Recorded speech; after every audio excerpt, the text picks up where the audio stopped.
One, let's go. Right, it's a beautiful evening. How we're doing today. I'm sure we're having the best of times. I'm sure we're having a great day. I'm sure we're fine. We're okay. We are doing all right. And welcome to remsag and channel show, where we give out sporting and footballing content intercontinentally. Tip top notch, world class like never before. And with me today, this wonderful evening, is two wonderful guests, Gerald and. How are you guys doing this beautiful evening, Gerald and Tilbury? I'm doing fine. All right.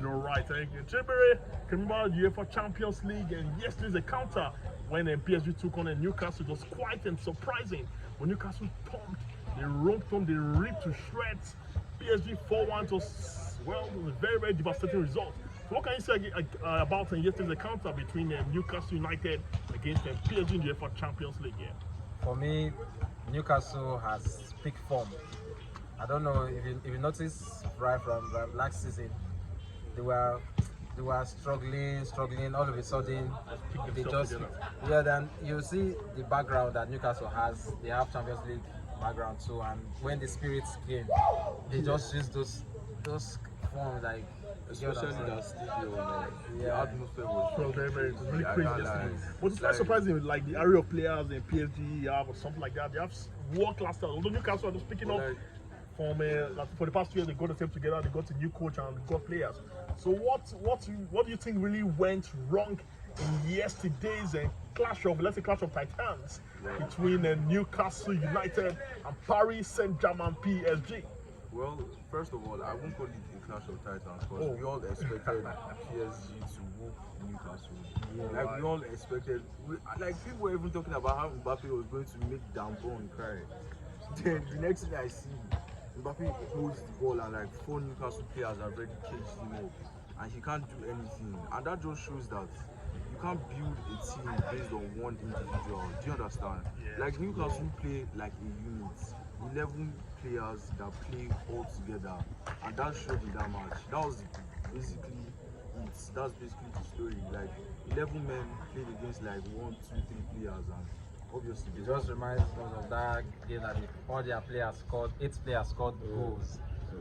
Players scored different That's players when you know that they are on form. So that chance goal yesterday, you know that a defender. bro, that goal just cemented. So you know that those people are not funny to play with. All right. So looking at the group Newcastle are in there in the group of we call it classified as a group of death with an AC Milan, with an Dortmund, PSG, and Newcastle. And before the encounter, before the first and second matches, people were saying that Newcastle might not make it through because of the toughness of that particular group.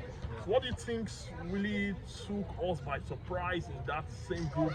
Newcastle United, that's in Group F. Newcastle United, Dortmund, AC Milan, and Paris Saint-Germain. Yeah. I don't really know. I don't really have something to say about it, but if you see AC Milan and Dortmund, you just look at their performance. Okay. Or what you look at their performance. Yesterday, no one scored. Just imagine. Yeah, just imagine. So you know that it was a draw. It's a draw, yeah. And you know that no one wants to play with this kind of points. Now you have to be smart to get to your point. And Newcastle was smart about it, though they were looking at as a least team on the group stage. At least most times they say they're saying that the underdog, I mean, something like the cornerstone.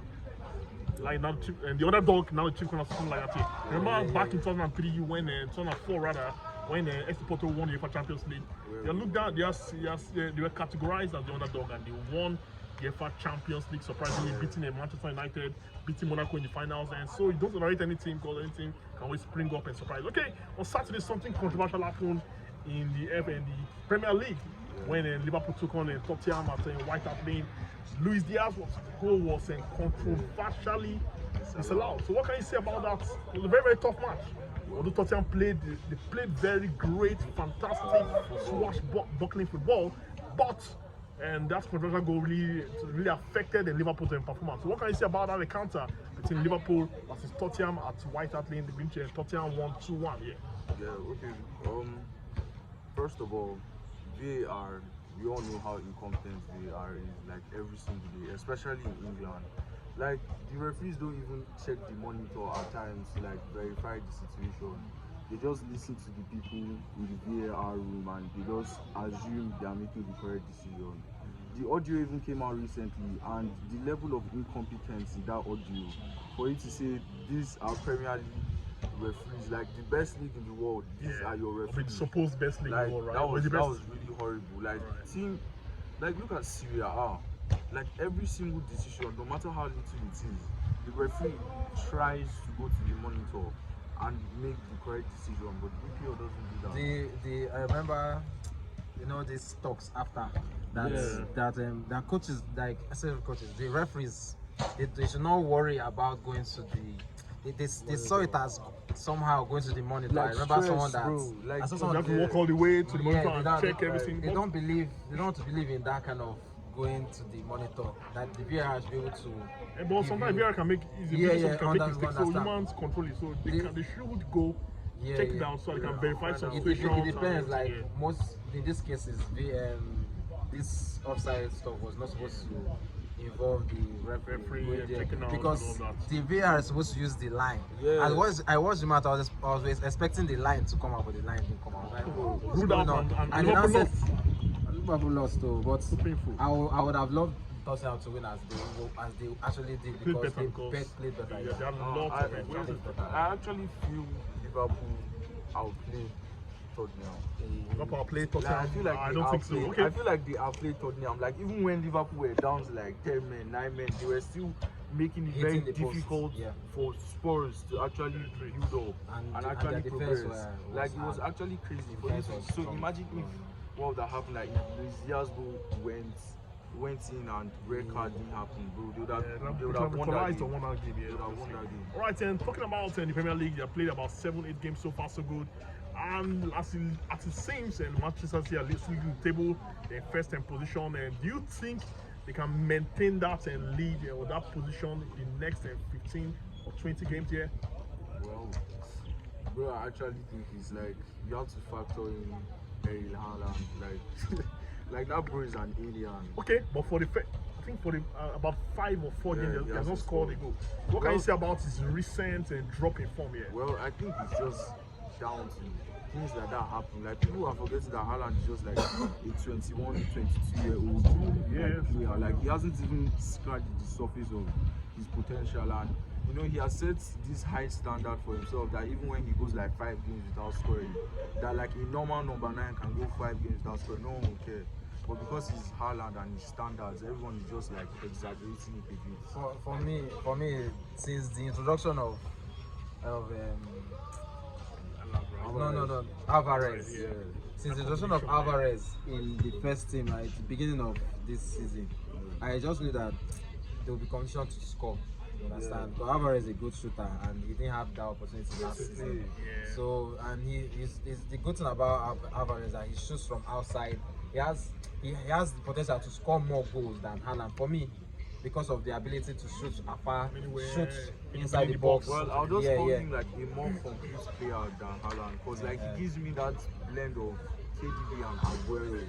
Like Exactly. that Combination, that yeah, sorry. KDB eye for pass and that Aguero. I forgot. Yeah, like that Aguero close control inside the box, like the ability to just rifle the shots. You understand? Like he just gives me that Crosby. He's a really nice player. I can't believe City only got him for 15 million. Can you imagine? That Why guy Michael is spent like- prospect and gets. Bro. All right, and talking about Chelsea, they have been inconsistent. They got in Pochettino, they got in lots of players, Casado, so many other talented players. But what is actually the problem with Chelsea? I'm a Chelsea fan, Sha. Yeah, It's very- Unbiased. Yeah. It's not easy. It's not easy. For me, I feel it's the pressure for Chelsea managers to start with young players. I don't know what motivated them. I don't know whether they want to be a new Ibrahimovic. I don't know. Because it doesn't make sense to me. Trying to force players to be a potential where there's no experience around them to show them this, that, and this how it's done. But anyway, from like the last 2 games now, we are just seeing improvement. But we're not marveled yet because Yeah. anything can still happen. Yeah. You understand? But the expectation was quite high because they got a lot of players. They got Yeah, a it's- very expensive coaching. Okay, So he has coached at expenses. Tottenham, Yeah. coached in Paris Saint-Germain. So what do you think? Do you think it's tactical and approach is not working out well? Or Tactical what do you think approach. is really actually Chelsea's problem. Well, I think it has to boil down to the manager. Like Pochettino has been doing a lot of funny things with Chelsea exile. Like he's basically diverting a bit from his philosophy in pre-season. Like, okay, now you spent 100 million on Caicedo, you spent 100 million on Enzo, and you brought Caicedo to pair with Enzo and playing a double pivot. But we wake up and we see Gallagher and Caicedo in a double pivot, then Enzo as the 10. Like those little things, those little margins really offset the balance of the team. Like it's just down to Pochettino's incompetence tactically. Like, Confident, but he did well with Tottenham. Imagine they came second in 2015, 2016 season. And other things too, he did very well with Tottenham. Got to the final of the UEFA Champions League in 2019, and he lost to Liverpool 2-0. And he's won some trophies. Well, he's a good manager. I'm not saying Pochettino is a good manager. Like, the problem is just down to him and his stubbornness to make the correct decisions. Do you understand? I understand, like, being a top level manager now, you're not going to, maybe they're seeing things in a broader picture than us we see things. We might just think it as like put Caicedo and Enzo and play Palmer. But him is seeing it as, okay, if I put Caicedo and Enzo, Gallagher might offer more off the ball movements for me and for the press of the team. Like, he might view it in that aspect. But at the same time, you always just have to get the balance of the team, and if you don't get the balance, the team won't play well. Right. So you say Pochettino is the wrong choice for Chelsea as a manager, or you think they're giving more time for him to blend in and get their footballing chemistry? Something here? I think you should just let him go. Sack him up. No, not yet. No, not that. Patient, right? Let's wait for him a bit because of the experience he has with Tottenham. Yeah. Although PSG really stay. I remember I follow Chelsea on Telegram. They give me back-to-back updates. Sometimes, but the student says that the what they give him to do, the agenda they give him to do is different from. It's not his the management. Yeah, so like he's working with a different kind of sense. So it's going to be hard. He's trying to say that it's hard for him, but he's trying to pick up. You understand? That they give him a different kind of something new to him. The young players trying to put their mind. But like, so we're talking about funny enough, like that's one of the main reasons we got Pochettino, because of like his relationship with young players. Even like back to his time at Southampton, he was the one that gave Luke Shaw his debut at the age of 17. Yeah, he was one that like helped Luke Shaw break into the first team and like become what he is. Okay, someone like Levi Cohen now that Levi Cohen now is on form. Even this player too, he's amongst Dele Alli, yes. Levi Cohen is among top players of the month. To be voted. Brought him up. Pochettino. They've done a great job in spotting out young players. I'll actually give him time. Like, I'll give him more time. 2 years, 3 years. Yeah, I can give him. It's not even like 2 years, 3 years. Like by the end of this season, I'm sure like that would have picked up. Especially with the players coming back. Like you have Lavia that hasn't even played for us yet. You have Nkunku that hasn't even played for us yet. You have Fofana that is not even going to play next season. Then you also have Badiashile again. Like we have players that are coming through. I feel that things to take time because say Rome wasn't built in a day. To take time for the players to adapt, to click, to gel, to blend together for footballing chemistry. It's going to take a lot of time. Chelsea's past glory spirit. Yeah, still with them. They feel that they should win every trophy. That pressure, that win or something. Just picked up. Yes, picked up and all that. Yeah. Newcastle they were quite good in the past. Many years ago when Alan Shearer was still there, they had Alan Smith, there some good players there as well.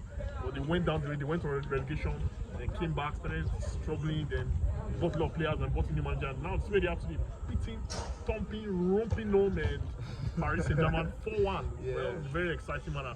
Alright, and that's all for today's edition of remsag and channel. It's wonderful having this wonderful guest and Chidebere and then Gerald. Let's do the same thing again. Hopefully I come your way again, same time. Next week on Remsag channel. My name is Remy. Do have a wonderful evening and happy Teachers Day to all teachers all over the world for impacting knowledge, for like making sure that children are really taught well. And goodbye for now.